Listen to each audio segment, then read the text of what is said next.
And good evening, guys, and welcome down to the Keep You in the Loop podcast. Today I'm joined by Joe from Theme Park Insanity and Sean from Lift Hills and Frills. Your name is really hard to pronounce when you're speaking, you're trying to say it, Sean. It's Lift Hills and Frills. Lift Hills and Frills. There we go, we've got it. Right. Yeah, hello everyone. You okay? Yeah, man, we're good. You? Yeah, I'm all good. Sean, you there? Yeah, I'm all good. I'm trying to think of a better way to say lift hills and frills without getting myself in a tongue twist. And no one's ever actually mentioned that before, so I'm going to try and have a few more pints and see if I can pronounce it by the end of this podcast. Fair enough. Yeah, fair enough. All right, so we've got a lot of topics to go through tonight. There's 5 people currently watching. We're probably going to get a lot more soon. Do you want to do the post on the group, Joe? We've got 7 people watching now. 3 live. Already done and live as we speak, so hopefully people should be jumping over. Fantastic. So hello to everybody who's watching from our new group, Keep You in the Loop fam, on Facebook. Hello. Yeah. So thank you so much for joining that group. It's a brand new group that me and Joe set up earlier on this week, and we've already passed 250 members. So if you do want to join that group, guys, on Facebook, links in the video description below. So make sure you check that out. Hello to everybody in the chat.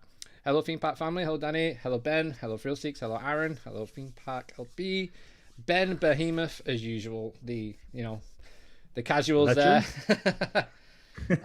Yeah. So we are joined by Sean from Lift Hills and Frills. Nailed it. So, dude, do you want to talk us through, before we go into some topics, like when you started your channel up and what you're trying to do with your channel, kind of, give us a bit of a vibe? Yeah, of course. So the channel, when I originally run a movie blog called Back to the Movies. It's quite a big movie blog here in the UK. And I was on YouTube one day and I saw like a little menu underneath my page. I was like, what's this? It's like, it's a blank page just sitting there. And when I set up the original Back to the Movies YouTube page, I had like a separate account that was created back in 2014. I was like, I can't have an old YouTube page sitting there. So November last year, I was like, what could I cover that's really interesting? Now, when The Wicker Man was first announced by Alton Towers, I reached out from my movie page thinking that it was to do with either the original Wicker Man movie or the Nicolas Cage remake. So I said to Alton Towers, right? So I was like, let me in and I'll cover the ride. I'll post it on Back to the Movies. You're like, it's nothing to do with the movie. Okay? Yeah, this is nothing to do with the movie. Please do not post that it's to do with the movie. I was like, but I could post it as though it's to do with the movie if you let me in, or just any way of letting me in. So to prove it's nothing to do with the movie, because I saw this big wicker statue in the concept and everything like that. How can it not be to do with the movie? So I was like determined to prove this to myself. But they invited me onto the press day, which was so nice of them. And when I got to the park, obviously all the history of the Bjorn and all the ritual and the local sort of legend that had been weaved around the ride. And I came back and I posted it on Back to the Movie. I was like, I really enjoyed that because you got all the big press people that had been there a few days before. And I was thinking, so they had a big event. I actually slept in and missed the press event. So they invited me back down on my own. Oh, yeah, I'm just terrible at everything. I apologize to everyone who has to listen to this. I really do. But so yeah, I went to the press event on my own. I took a friend with me and we went on the ride on our own. And Lizzie, the PR lady there, was taking us around. And when I got home, I was like, I really enjoyed that. Now, up until about January last year, I'm still scared of heights now. I am a coaster fan who's scared of heights. So last year, me and my friend Jim, we'd split up from our girlfriends. We're like, right, we're going to have a big blowout in 2019. We're going to go on the tallest roller coasters in the UK. And every single time, no matter how many times I go on, I still get scared of a Vekoma SLC with my feet. Everybody gets scared of a Vekoma SLC. You just have to say them words and it like summons the demons from underneath that confusion. I went on Odyssey in Fantasy Island and my feet are just dangling. I'm like, we're going too high. It's like, what's the platform that goes up at the bottom to get us evacuated? What if that doesn't work? What if my legs are just dangling here forever? And even now to this day, I still freak myself out about it. But then I set up Lift Hills and Frills in November, and I've been working with Alton Towers, Blackpool Pleasure Beach, Thorpe Park, and all those guys ever since. And nice. Set up the YouTube page. Fantastic. Posted a video November, December, 1 or 2 videos, but only since I did the interview with you, Joe, at the end of May, have I started posting daily theme park videos. And guys, the community is incredible. Yes, it is. every single Really person. is. I always say with horror movies, they've got like a really tight family community where everyone's in it, everyone's supporting one another, all filmmakers supporting their independent releases. And it's exactly the same with the coasters, but it's a celebration of the theme parks. I'm sure you get that every day. Oh, yeah. Yeah. Absolutely. But yeah. It's so supportive. I just love that kind of community because there's way too much negativity in the world, and it's about time we do some positivity. Yeah. Completely agree. There really is. Yeah, I mean, I couldn't agree more. It's fantastic story. I find it funny that you slept in for the Wicker Man press, where there would have been like people queuing up, for about 500 miles to try and get in for that. But that's hilarious. And I alongside you, thought it was to do with a Nicolas Cage movie when it first came out. I saw someone did a meme at one point during the construction of the Wicker Man, and put Nicolas Cage's face on Bob. So that was quite funny. Brilliant. I'll try and dig that one out. It's on Twitter somewhere. It's hilarious. You need to do. Yeah, definitely. That'd be so funny to see that. Yeah, it was cool. It was cool. All right, so should we? I'll just have a quick say hello to everybody in the chat again. So hello everybody in the chat. Like I said, guys, make sure you like this video. Make sure you subscribe to all the channels that are featured in this podcast. Follow us on all our social media as well, and hit that bell so you don't miss anything when we go live or post a video. All right, so topics. Joe, should we lead off with Chester Zoo and the developments from today? I know, Sean, you posted a video on it as well, so I think we'll just jump in for that, right? Sounds good, yeah, definitely. All right, Joe, you lead. You go. No worries. So up until recently then, Chester Zoo have been experiencing a rather major problem, to say the least. Now, a lot of the different, outlets and various different places that have started to reopen have this thing where obviously you are in a rather enclosed environment. And obviously IKEA is a prime example of that. Now, Chester Zoo reached out to the UK government and said, hey, we've made all these preparations, we're putting these measures in terms of barriers, sanitization stations, various other things. Basically, we're in a position to reopen, and the government just blatantly turned around and said, you know what, no, you need to stay shut indefinitely.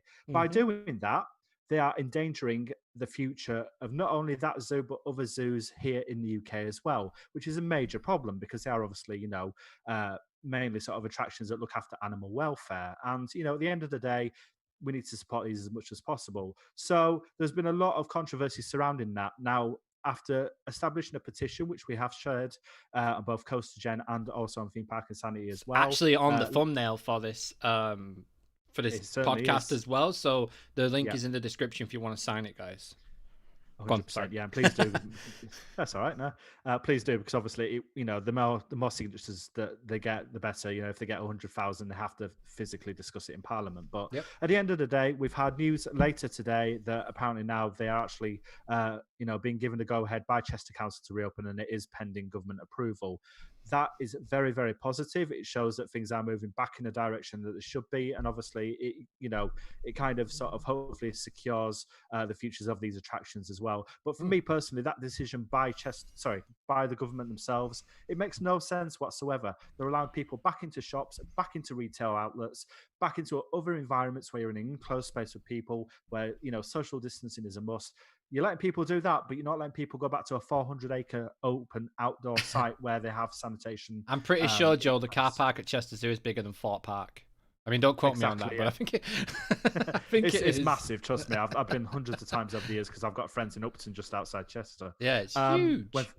Family, not friends. But at the end of the day, it just made no sense. So what are your thoughts on that, Luke?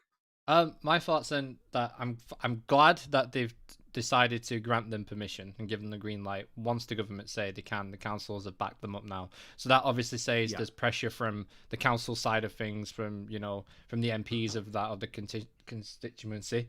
So obviously they're pushing forward for it. I can see them opening when Towers opens. I can see a good future for Blackpool Zoo as well. That's one place we've not talked about. Obviously, they're in the same boat, and even the little zoos as well, and aquariums as well. Outside of sea life, there are actually a few aquariums outside of sea life in this country, in the UK as well. So it really does help. And the conservation projects that these zoos do, especially Chester Zoo, is probably one of the biggest in our country. I mean, they even have documentaries on Channel 5 about the zoo and everything that goes on behind the scenes there. So that just shows you how big of a project Chester Zoo is.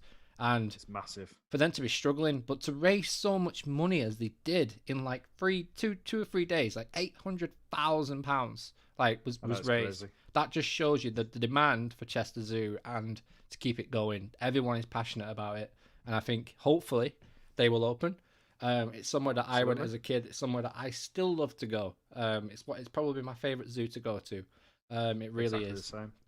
So yeah, I'm happy now that what's been done. I did reach out to. I just want to say a big thank you to everybody on Twitter who I reached out to. Digital Dan, CoasterBot, Pleasure Beach Experience.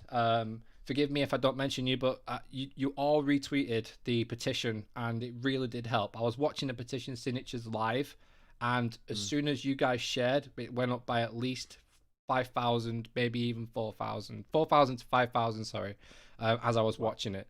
Now, that was just literally from the time you shared it. So that just shows how much this community really cares about our attractions and, everything that goes on in the country in terms of our community. And thank you to everybody. Thank you so much. Digital Dan, CoasterBot especially, with the reach that you guys have. That was what I was trying to do, just get more people aware of what's going on. And Sean, you even did a video on it. And, you hit the nail on the head when you said, how can we do all this and we can't go to a zoo that's outside? I mean, do you want to add anything to this? Exactly. I thought it was disgusting. I really did. Like, you've got the government. Okay, let's open at IKEA. Let's have people stand outside for 3 hours queuing for the next or the next dining table that you want.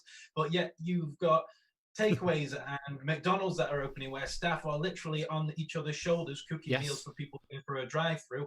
But you cannot open a 110-acre zoo, and they've got a total of 400 acres, including car parks and everything, and spare land and everything else, with social distancing measures in place. This is a zoo that didn't need to have all the social distancing measures in place because of how big it is, yet they are still planning one-way systems. They're still planning to close down the Jaguar enclosure, the walk-through bat enclosure, so everyone stays outside. There's distanced markers actually they've put on the ground, so you're actually distanced away from the barriers where the animals are as well, so not everybody's all over the barriers. I just thought it was disgusting, and it's amazing to see that everybody rallied around. The actual total now has gone above £1 million. Has it really? Wow, that's fantastic. Incredible. That really is amazing how everybody jumped on. Like, straight away, Granada Reports, I saw it on there. Chester Zoo got covered on main news as well, and instantly everybody rallied around, and that's all you see. Even Chester Zoo hashtag was trending yesterday because of how passionate people are about this project, and it's awesome to see because I believe it costs $1 million per month for the zoo to run, and they were already in debt. They'd had 2 months without money coming in, other than the memberships and the adopting animals, but that's not going to be much behind the scenes. They need people through the gates. So that money that people have raised may have just saved the zoo, because I think that's going to give enough time now for them to get settled and for government to say, right, you can open, because if the theme parks can open and the zoos can't, then there is something seriously wrong there. Yes. I completely agree. It really is. Yeah, I agree. I couldn't agree with you more. And the good thing about that as well is with the extra money that they've raised now, hopefully they can pay more staff to come in as well. So that means jobs are back at Chester Zoo, hopefully. That's the thing. I think the main thing with Alton Towers opening, I think this is the way of getting their staff to come back into the actual resort and to actually get back to doing some sort of work, like if it's just guiding people around the gardens or guiding people, through the entrance and telling people where they can go and where they can't go. People that's still people's jobs. People still need to do that, and it's good to see. Hopefully that money is going to bring people in to do the exact same thing at Chester Zoo. So obviously Alton Towers have got that sorted now. That's why they're going to open up on Saturday for the gardens. Hopefully Chester Zoo can open up in a couple of weeks, and they'll have the staff back. And July the 4th is the rumored date for, well, they've said we're going to try and open for, they've said we're going to try and open for July 4th. That's all the Merlin attractions. So crossing my fingers. Yeah, don't sleep on Wicker Man this time, Sean. I'll get there and I'll be like, where's Nicolas Cage? Like, you promised me Nicolas Cage. You said if I came back in 2 years' time, there'd be a Nicolas Cage. I just want to say as well that I sure. reached out to Blackpool Pleasure Beach this evening as well, just to sort of try and find out exactly what their plans are. As of yet, they have no official date confirmed for their reopening. And obviously, I did mention that the Merlin attractions were aiming for that date. So at the present, the smaller parks are yet to still announce their reopening dates, but hopefully we'll see that soon, because if the Merlin are obviously aiming for the 4th of July, then there's no other reason than why other parks can't do that as well. So I think Blackpool Pleasure Beach have made a statement by running rides. They're ready to go. I think I'd say so. Yeah, definitely. And they were, like I said in previous podcasts, and I don't like repeating myself, but they did not want to close. They were wiping down rides as people got off and then sending them back through to the Big Dipper. I remember seeing it now. I think it was Pleasure Beach Experience posted it. They were literally behind the station and were watching people get on and off, and they were wiping down with disinfectant, spraying all the seats and everything. And this was before lockdown. This was like at the threat of lockdown. So that shows you how well prepared Blackpool Pleasure Beach is going to be for this. But guys, you've got to remember, there's going to be queues. There's going to be queues if you want some food. There's going to be queues if you want to get on the ride. There might be virtual queues, but there's going to be queues. But because they're all going to be virtual queues, that means nobody's going to be in the queue line pretty much. So you've got to try and really keep your distance from people. That's probably the best thing you can do. 100%. What do you think about the queues outside the actual gates themselves? Because as soon as you go in, it's all managed through the app. But what about the actual queues at the turnstiles? Because I can imagine that's going to be IKEA worthy. Yes. So I think what they need to do is what Disney and Universal have done, which is give you an allotted time, because that reduces capacity at the actual front gates. So if you say to 2,000 people, be there before 10 o'clock, then you can come in. If you miss your time slot, you can't come in. Simple. Because then that you can control your capacity then. And Six Flags have done it as well. So it seems to be, I think Efteling did it. I think Lev said, one of our followers and someone who's been on the podcast before, he's actually in the Netherlands, and he said that Efteling gave them a time, and so did Wallaby Holland as well, and they had to be there at the gates, and then they were straight in.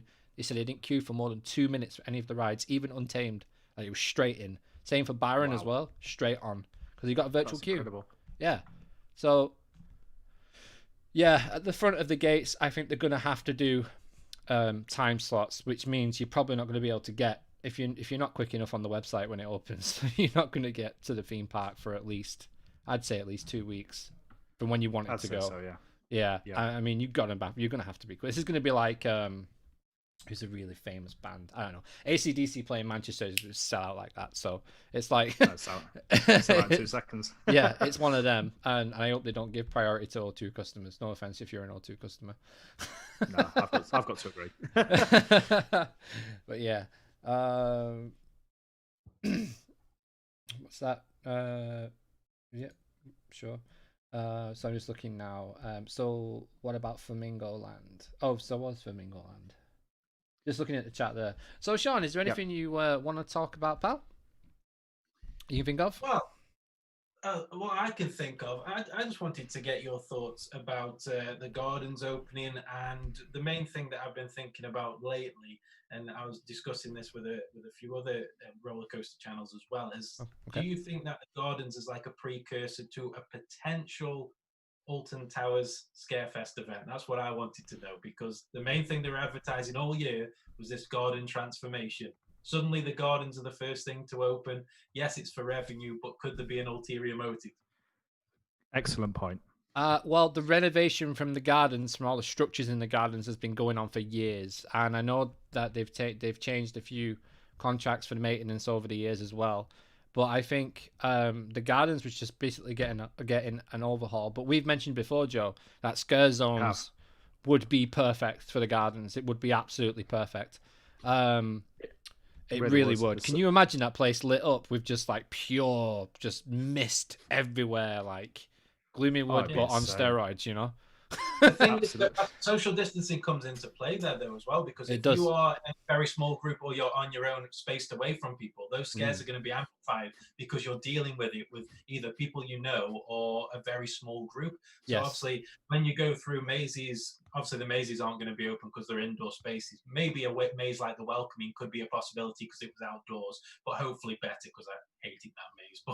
But if you're still in a very small group, those feelings are going to be amplified because you are dealing with it with people that you know. So if you've got a screamer in your group, obviously you're going to be taking the energy from them. Or if you've got the guy who's scared stiff, he's on his own, and the next group in front's like 2 meters away. So you're kind of dealing with it's more personal. You're not on top of everybody's shoulders like you would be in Subspecies or Project 42. Everyone will have a front view experience, if that makes sense. Yeah, I get you. Like everything, everything's gonna. Yeah, there'll be nothing from behind. I don't think that's what she said. Hey. It's so I think maybe you will have a host, and the host will be an actor, and then you will go through the gardens. That would be a really good, like a guided scare zone. You know, that would be pretty cool.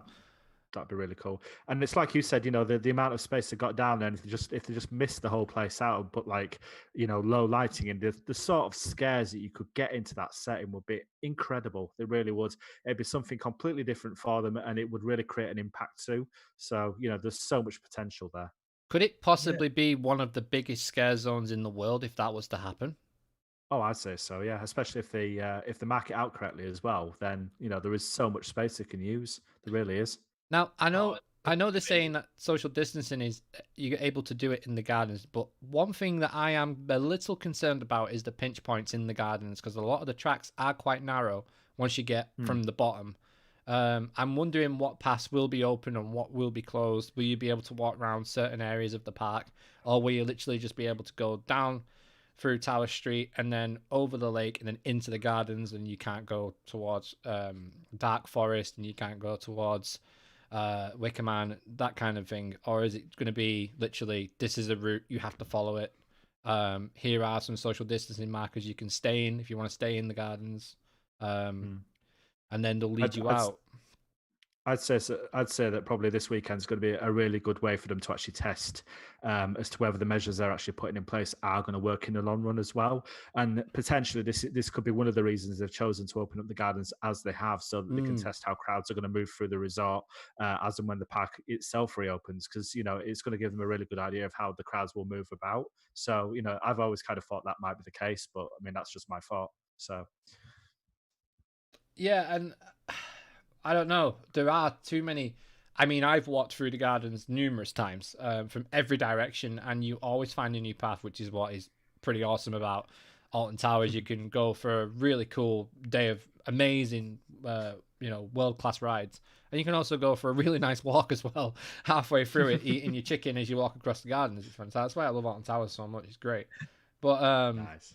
There are, just chicken, just a leg, chicken leg. Yeah, just chicken. Chicken drumstick, just walking around like a Viking. Arr, that's pirates, isn't it? They should have really jumped on the pirate theme with Wicker Man, considering it's in Mutiny Bay. It's pretty much next to it. They should have really done that. I think should have. Yeah. Anyway, I digress. So we're talking about the gardens, and there are pinch points. Getting up to the top towards Dark Forest, getting up to near where Forbidden Valley is, I really do think that them paths will be closed. It will literally be the bottom floor of the gardens. I can imagine say bottom floor, but you know what I mean, don't you? Because there's different levels to the gardens. Do you mean so where the pond is with the water feature and everything? Yeah, where the pagoda is. Where the pagoda is, I think that will be your limit, and you'll have to come back. Like, I don't think you'll be able to go around it. If you can, that would be absolutely phenomenal. Because that would be so much space, and you can go on a little adventure as well. You can have a picnic. I think there will be picnic spots. I think they will be socially marked out with like spray paint or something. It's a big tease this weekend, isn't it? Yes. Big tease, especially for coaster fans. It's like you can go in the garden.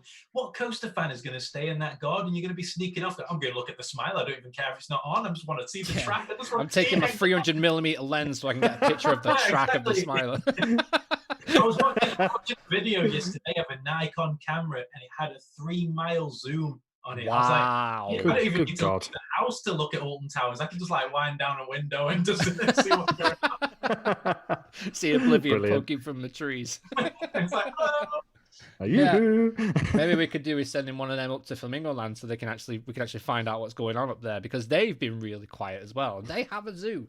So even though all this has been going on, they're still keeping their mouth shut and keeping true to the word. It was like, we're not going to tell anybody anything. We're just going to wait till we open and then you can see. Nope. Exactly. That's kind of what they were like. And I've reached out numerous times to that place as well. I've sent them emails, I've sent them PMs, and I've had nothing back from them whatsoever. So they really are keeping stum on the whole situation. It's annoying to us. I'd like to know what's going on, but whatever. Absolutely. They're terrible with emails. Absolutely terrible. They just told me, Sean, literally, I've mentioned it in a previous podcast, but they told me that they're not going to work with any influencers, YouTubers, bloggers, or anything. They're going to keep it to themselves. And literally the day after, I saw Shaw Sandbrook up there from Theme Park Worldwide, and I was like, please don't be behind the fence. And he wasn't. So they stayed true to the word. They didn't let him in for construction like he did with Portham's Park and the coaster down at Legoland. But they, if you can call it a coaster, piece of track. Yes, piece of track. It's literally just a set. It's literally just a set, isn't it? It's just a set that's going to be available to buy. They were true to the word. They didn't allow him to get a hard hat tour or anything. So that's good. Yeah. At least they've chose one route and they're sticking to it. As far as I can see so far. Just a quick question in there from the chat from Danny from Theme Park Family. How much was entry? It was £1 if you had an annual pass, and I think it was £12 if you didn't. It was, and £5 for children as well. £5 for children. That's reasonable. Yeah. My local gardens, the Trentham Gardens is the closest one to me. They are £12 entry as well. So I thought that was reasonable, even though I saw some people kicking off about the price. Yeah, no, it's, to be fair, I think it's, Harewood House actually charges you even more than that to get in, to be fair. So £12 is pretty reasonable, really. Yeah. So also Black Mirror as well has been cancelled at Fort Park until next year. I should say postponed, not cancelled.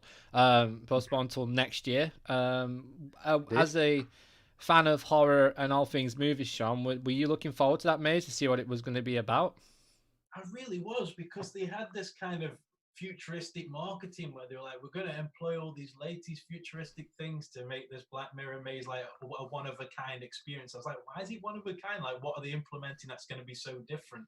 And it's a shame we have to wait until next year to find out. I mean, at the end of the day, when all of these interactive one-of-a-kind things kind of come in, it's like it's a new laser that just hasn't been used before, or it's a new mushroom decoration that's been painted differently than all the others before it.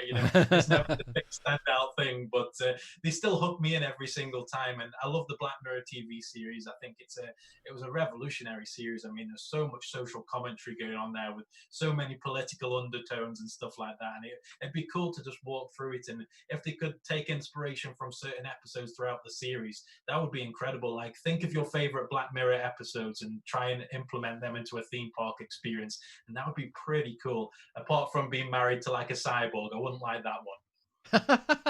Maybe that's what they'll go with straight away. Maybe you have to pop the question before you go in.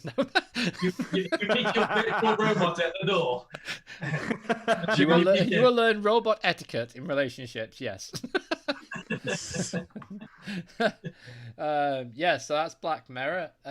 What else? Oh, Jurassic Coaster at Universal looks incredible. I believe it's an Intamin, but have you guys seen the pictures of it from Universal? Jurassic Park one? That looks...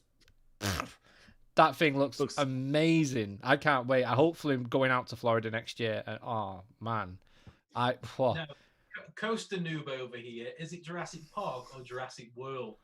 Jurassic Park. Yes, Jurassic Park coaster, right? It's got to be. Yeah, Jurassic World. Even though Jurassic World at Universal Studios Hollywood is an awesome looking ride. When I went on the Jurassic Park ride at Universal Hollywood. Oh man, it was the old school animatronics, it was the old school dinosaurs, it was the old school effects, and then they went and changed it, full screens in it. And why would you model it after Jurassic World of all films? Oh my God. No, I think it's just because it's relevant. That is probably the only reason why they changed it. It's just more relevant. Is this the Barney Stinson argument from How I Met Your Mother, which new is always better? No, we're going to do it on Jurassic World. No questions asked, all right? It's going to be, wait for it, legendary. Legendary. No, it's just, honestly, I think that's why they did it. And, you know, they've made a bunch of money in the last 10 years. So much money, that park. I mean, that's probably why they did it as well. It probably just to make it more efficiently ran as well. I think it's the same with Valhalla. I don't know if you know what's going on with Valhalla, John. Yeah, I do. Yeah, I've been following it. I've been speaking to guys who've been doing Planet Coaster replicas. I was speaking to, I don't even know. I didn't speaking to loads of people about it. I'm looking forward to it. And I was this close to getting a Valhalla shield from the Ride Parts store. Same. And they sold out. Yeah. The one that I wanted sold out, the red and white one, I believe. Oh, I wanted the gold one, the red and gold one with the cross on it. Like almost looked like an iron cross, but it wasn't an iron cross, but it looked really cool. I wanted that for my wall, for my set behind me. But they've started selling more parts now, haven't they, on the store? So it makes me wonder if the boats are having a complete rehaul. Obviously, the drainage system is sorted out. Yeah, I think we might be saying goodbye to the classic boats, and they might be having a rework. I think the DAC's being the DAC, the vac is being replaced by a Dyson air from something, you know, purifier maybe in the station. Because that thing, they don't even do it. They just throw it in the boat, like, yeah. And then you sit down and you're wet before you've even started. You're like, right, fine, might as well bring on the biggest hill now because I'm already soaked. That's why you get so wet on Valhalla. You're already wet before you even go under the waterfall. Yeah, it's ridiculous. We went for the Journey to Hell experience just before Christmas. We were on buddy Jim. I think Jim's listening, so shout out to you, buddy. Hope you're doing okay. We jumped into the boat, and literally, I was like, I'm not putting my feet in. This was like 5 inches of water, so I had my knees tucked up to my chin. It's like getting a half-filled bath, right? That's exactly what it's like. Exactly, but never ever put your knees up to your chin when it's going down those drops indoors, because I think I broke my jaw. The ride photo was hilarious though, but it looked as though I was doing really unspeakable acting. Teeth everywhere. That's hilarious. No, Valhalla is it's an insane ride as well. Some of them drops on that ride are so steep. Like, I don't know how they got away with some of them without having belts in the boats. That might be a thing that might happen.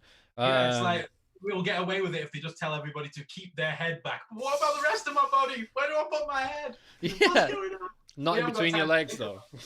Yeah, it was like, move your head back. I was like, which one?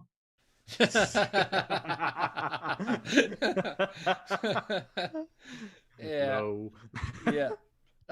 What else is going on, Joe? There is a lot of things going on. There is, yeah. I mean, this week's been like a whole sort of backdated thing of news. It's been absolutely insane. The one main thing which we haven't quite touched on yet is the London Resort. Now, London Resort dropped quite a big announcement yesterday that basically they were now in a position to be able to actually go ahead with their public consultation later this year. Now, that's set to include a virtual consultation period, because obviously with social distancing, it's not something they can physically do the old-fashioned way. But it is set to also include a 300-page report covering the environmental impact and with regards to sort of land ownage and one or two other things as well in terms of, sort of speaking with the community to get their feedback on it. But the fact that they've actually said that, look, we're in this position, we're going to go ahead and do this at the back end of 2020, regardless of the fact that coronavirus is currently happening, it's just, it's fantastic. It shows that they're pulling through from it. They're still able to go ahead.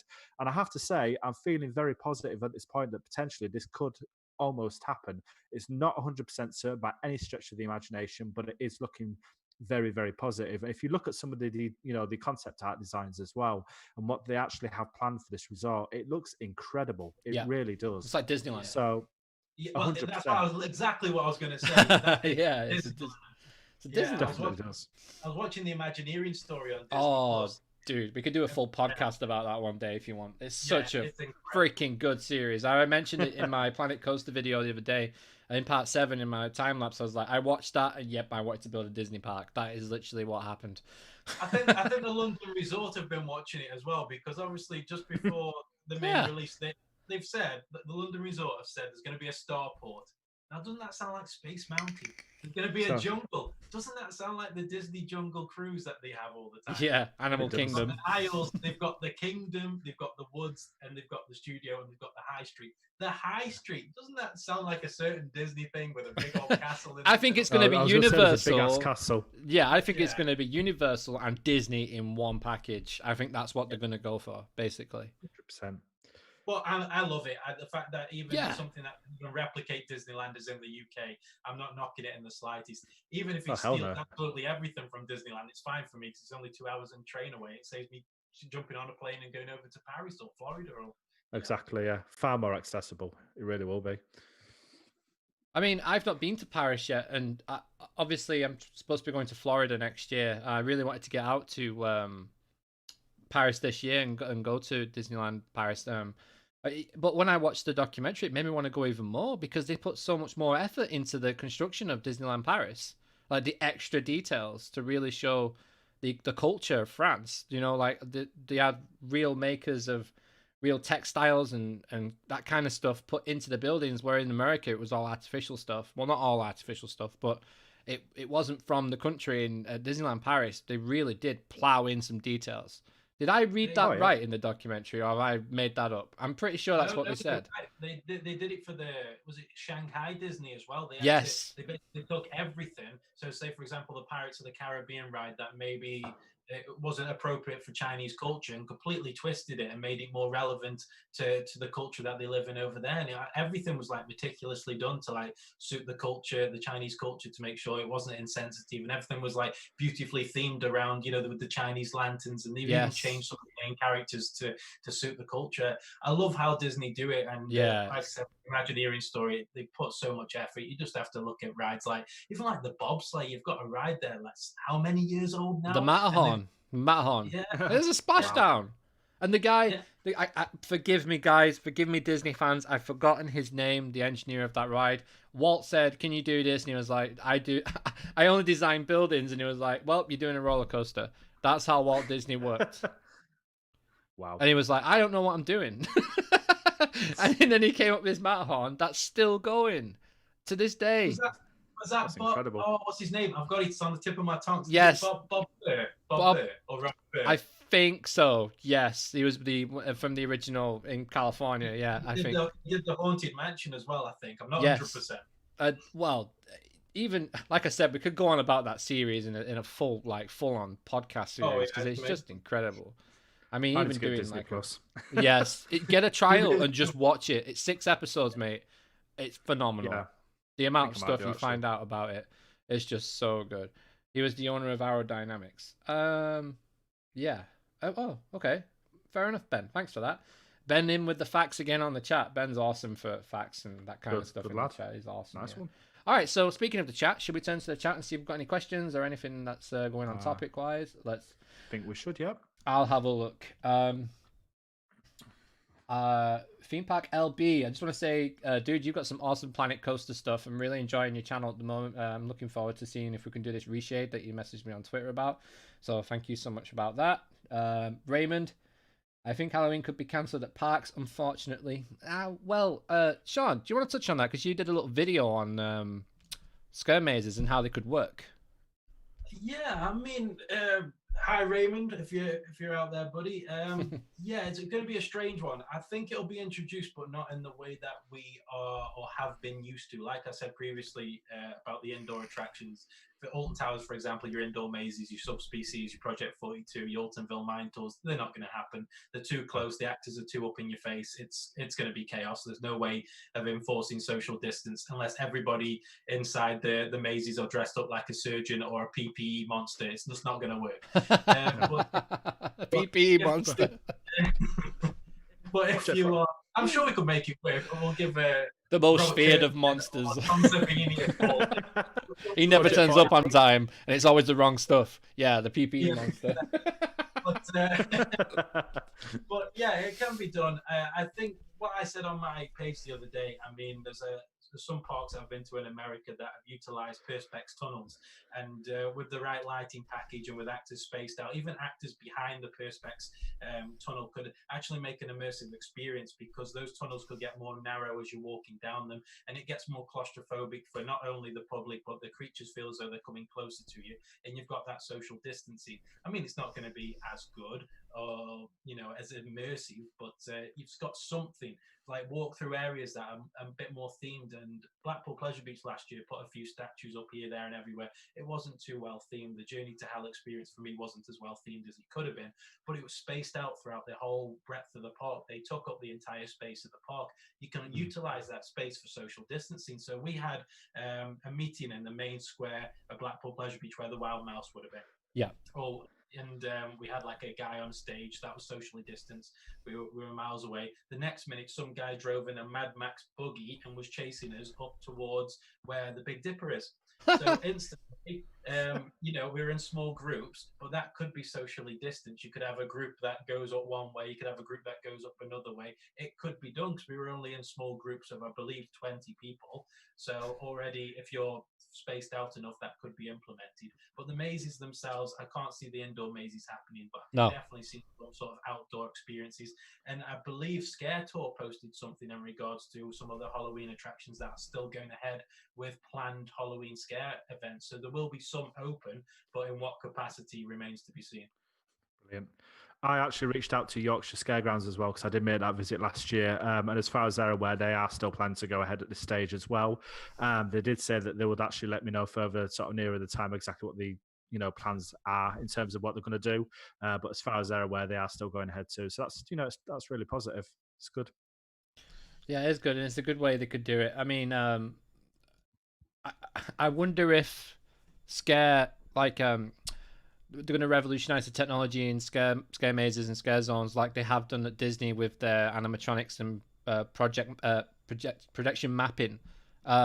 Could be something they could do with a scare attraction on a small scale. If you only need to look at something for about 5 seconds, they could make that thing seem real. And I think that could be something that they could do.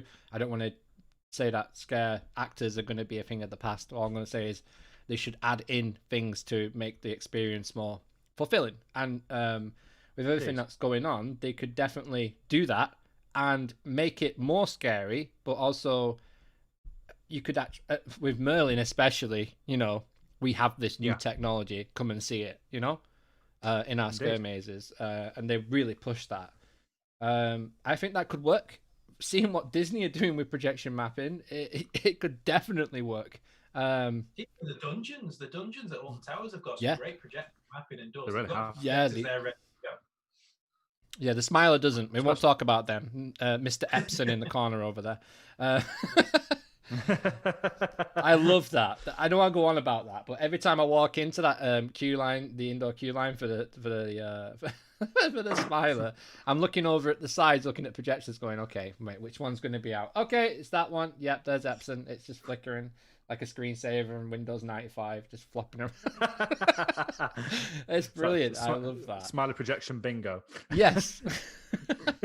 That's a good one. Have I seen the Epson logo in the Smiler station? Yes, I have. Right, great. That should be put on everyone's Instagram theme park bingo right there. All right, let's go back to the chat. Have you ever thought about... Okay, that's that. Hey, Tim. Hello to... Man. Who've we got? We've actually got quite a few people. Aaron. Hello, Aaron. Yeah, anything new? Warwick Castle projection mapping show was insane by Park Spill. Yeah, thanks for that.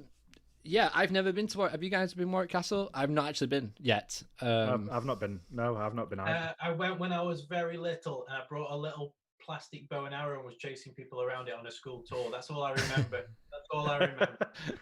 Fair enough. Yeah, but I can imagine it was. So if they're doing it there, then there's no reason why they couldn't implement it into the scare attractions as well. They've actually got something really cool planned for summer as well. Have you guys seen that? It's the Lunar Drive-In Cinema. Planned to do that in July. Looks absolutely phenomenal. It really does. It does. It looks really good. Incredible. Are they going to do that at Towers as well, do you reckon? Oh, I'd like it. There's enough room. There is. Yeah. Even Blackpool, in that bottom car park. Blackpool could probably do it at the back. Blackpool had a drive-in cinema, I believe, for last year's Halloween. They did. Sort of celebrations. Yeah, they did. There was about 5 nights each with like different films on, wasn't there? Yeah, there was like the Vampire Beach thing, what they normally do, Journey to Hell, and then there was not sure where they had the cinema, but I know that it took place. Good point. Yeah, Blackpool Pleasure Beach have got so much on offer. Like they've got an ice rink, they've got an arena, they've got, they've got loads and loads of rides, loads of attractions. I can't wait for Blackpool Pleasure Beach to open again. I really can't. No, I can't wait for Blackpool to open. Like people knock it so much, but there's so much to do there. Like, yes. I know it's like Merlin Heaven. Like literally, they own the entire promenade pretty much. Like with their sea life, blah blah blah, dungeons, blah blah. It's like you cross into a different country when you go like from Central Pier to North Pier. It's just completely different. It's just Merlin attractions. You go from seaside like, fun to Merlin attractions. It's like crazy. It's a crazy like contrast between the two areas. They hit the gold mine there. It's brilliant how you go in one and like, well, if you upgrade, you can go in 3. Oh, 3's better than 1. Yes, 3 is better than 1. Complete monopoly on that one. Did you ever do? I don't know if you have, Sean. Did you ever do the Star Trek experience on the front at Blackpool? No, we went. Dude, you've got to do that. There's a pop-up scare attraction someone told me about. It was like Dr. Jekyll's. I don't know what it was. And I went down to review it, and we walked in through these dodgy black curtains, and it was an empty building. I was like saying to my friends, like, we're gonna get killed because this looks really there was a really weird metal fence, and the curtains came back from this metal fence, and this guy was standing in a mirror box, and it looked like half his body was gone, and there was like a stump where his lower torso would have been. Next minute, the curtain closes. He said, "That's your experience," and we paid like £6. I was like, "What the hell just happened?" What? So I was expecting a full walkthrough. It was like advertised as a freak show, and they had to take the signage down because local people at Blackpool were complaining that the sign was too violent, so they had to change the sign. But the sign was too. Sorry, say that again. The sign was too violent in Blackpool. Yes, it was. Yeah. Wow. And then someone posts a picture of all the litter by the ocean, and that's far more violent. But yes. That's a good point. Man. It is a good point. But the Star Trek experience, I think the building's still there. I think they may have some of the props still in there, but if it reopens, dude, you've got to do it. I mean, I think it was like 18 quid, but you could spend a day in there. They had props from the movies. They even had costumes, signatures, behind the scenes videos. You could watch any episode you wanted to, any movie. You just went into a separate room and just watched them. A massive shop as well. Yeah, I remember seeing some pictures in the press release. So they had the bridge. They had the bridge as well. Sorry, I had to mention that. Oh, that's awesome. There's a company in London called Prop Store that usually provide those kind of places with their props and costumes. And they have an exhibition in London every year for this big auction that they do every single year. You're talking bat suits, bat pods, those kind of props, not someone's wallet that you never saw or saw for free. So these are big props. And every year they have Star Trek costumes and stuff. And they had one of William Shatner's on display last year. And they were like, "Sean, do you want to hold it?" I was like, "Damn right, I want to hold it." and then when it went to auction, it fetched like 5 figures. I was like, "Okay, maybe I shouldn't have held it after all." Yeah, wow. Nice. Yeah, that would have taken me back. But they go for it to take some money, but yeah, it sounded like an amazing experience. I hope it opens again. Yeah, it was really good. I believe, guys, it was from someone's private collection, and they were just running the exhibition from their private collection.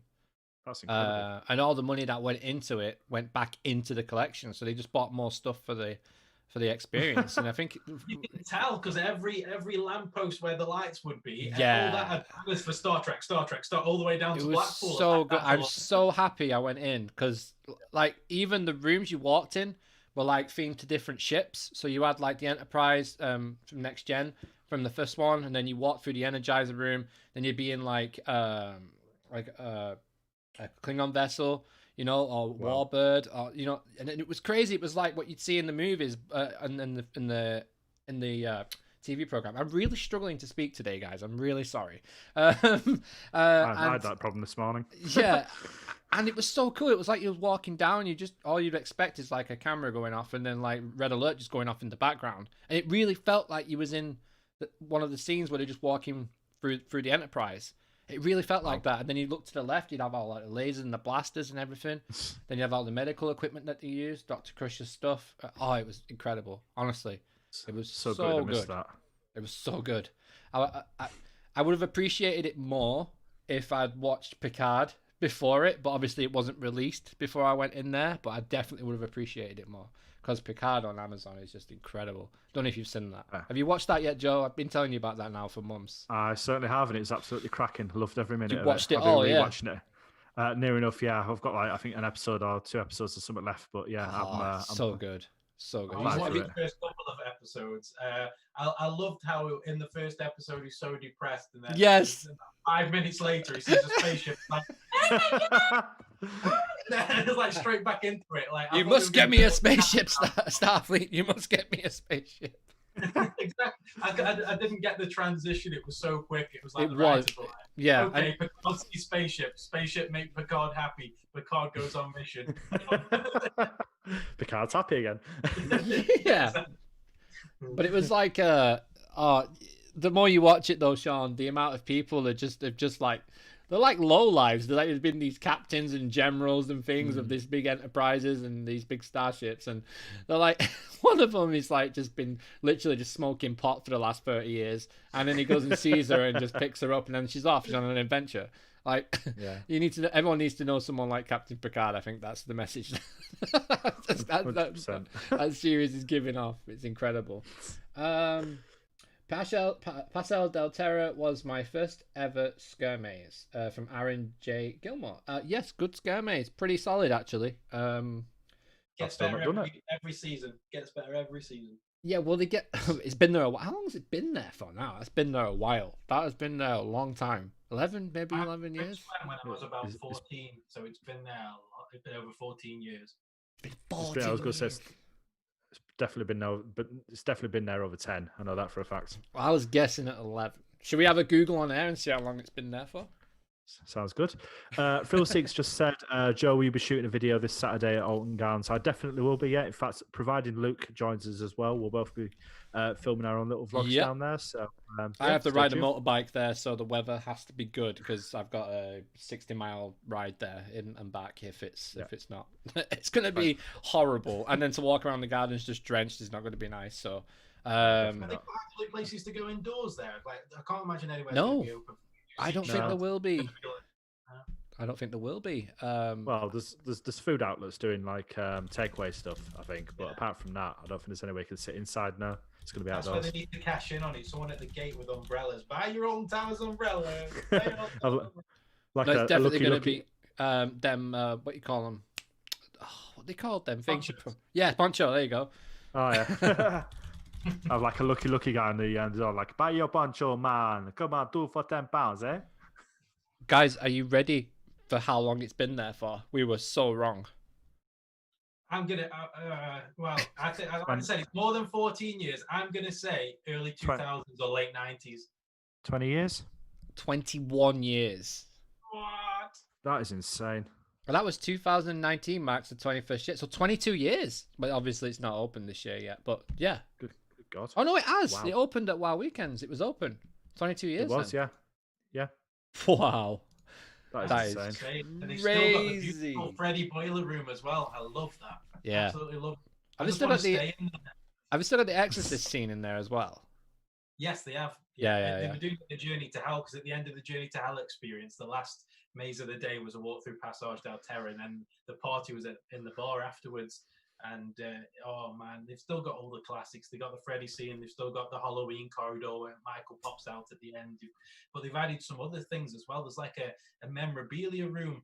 So I walked in because we were letting on our own because there was a massive group in front and behind, and like we're not with these guys, so they just let us through, just us two going through. And we went through the memorabilia room. They got all like Chucky dolls, Annabelle replica dolls, and in the corner they had this giant Georgie with the yellow trench coat on. I was like, oh my God, this looks so real. And I went up so close to it. It was a person in a hoodie. I have never jumped so much. I went up to it and said, and they must have spent loads on these. Like models like these go for about $4,000, and I'm just about to touch it. Like, oh my God!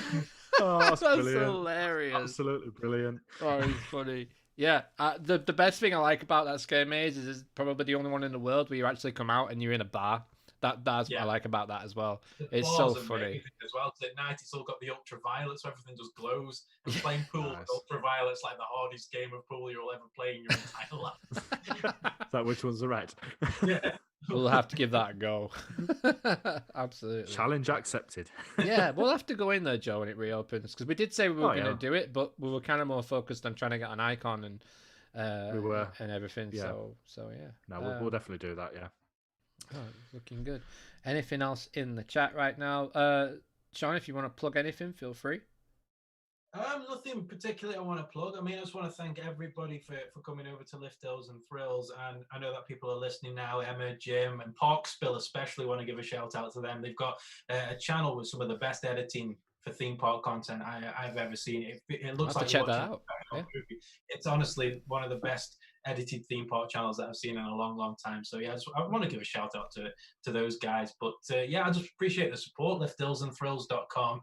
I went from working on Hollywood movie. I'm still working on films now. I've got a film coming out in 2 months, but I won't be plugging it on a coaster podcast. But could make the transition over to roller coasters and stuff. I thought it would be a bit nervous. I didn't want to jump in with social media and have debates because I don't know my stuff as well as you guys do, of course. But the warmth and the reception's been incredible. And when I spoke to you, Joe, and we did the interview on your channel on May the 21st, I believe, I had 30 subscribers, and now I've got 84. So I know that's not a great deal, but it's the amount it's grown in like 1.5 weeks is ridiculous. So I just want to thank everybody for listening and putting up with me and all the rest of it.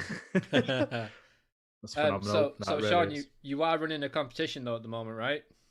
I am indeed. So what I'm doing, because the coaster fans out there are so lovely and so loyal and so warm and welcoming, I'm giving away £50 for you to spend on a theme park online store. So that would be Thorpe Park, Blackpool Pleasure Beach, Alton Towers, even Chessington or Legoland if you want some Lego goodies or a Chessington teddy bear. But June 20th, the competition ends.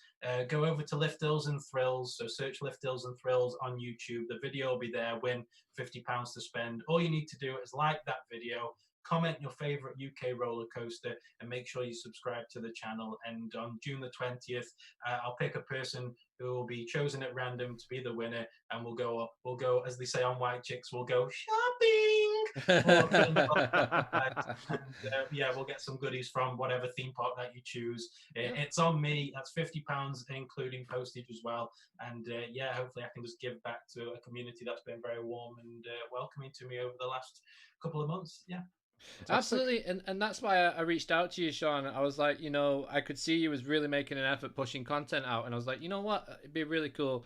And then you was facing your camera, so I knew you was happy about talking about things, and that's why I approached you. Basically, I said to Joe, would it be cool if Sean comes on the podcast just to help your channel out a little bit as well?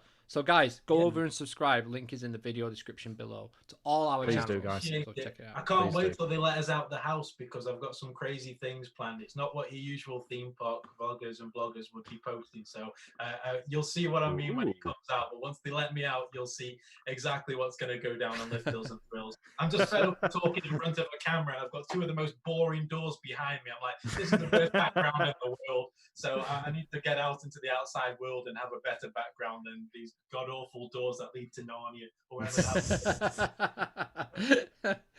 Brilliant. All right, well, I think that's going to wrap it up. Joe, do you want to go ahead and do your usual plug away for Theme Park Insanity? Yeah, please. Brilliant. So if anybody's listening that hasn't already been over and checked us out, you can find us on Facebook at TPI 2019. Please come over and say hi. We also now have an official website, which is themeparkinsanity.co.uk. Plenty of content going live on there. We also have the big one review coming up by the end of today, as well as one or two other pieces this week too. So lots to look forward to. We also have a YouTube channel, which the link for is in the description below, as well as Twitter and Instagram. So if you haven't been over to Theme Park Insanity as of yet, please come over and say hi. It'd be amazing to have you, and we have so much to look forward to. So hopefully we'll see you there. All right, Sean, do you want to plug your channel one more time? I mean, I've just bored your audience for the last 5 minutes talking about it. So it's fine. liftdozandfrills.com, everybody. All right, guys, you know the score about CoasterGen. Make sure you subscribe, hit that bell, and follow us on all our social media. And for now, I've been Luke. He's been Sean from Lift Hills and Frills. Nailed it. And he's been Joe from Theme Park Insanity. And that was Keep You in the Loop podcast. Guys, we'll see you next week. See you later. See you soon. Goodbye.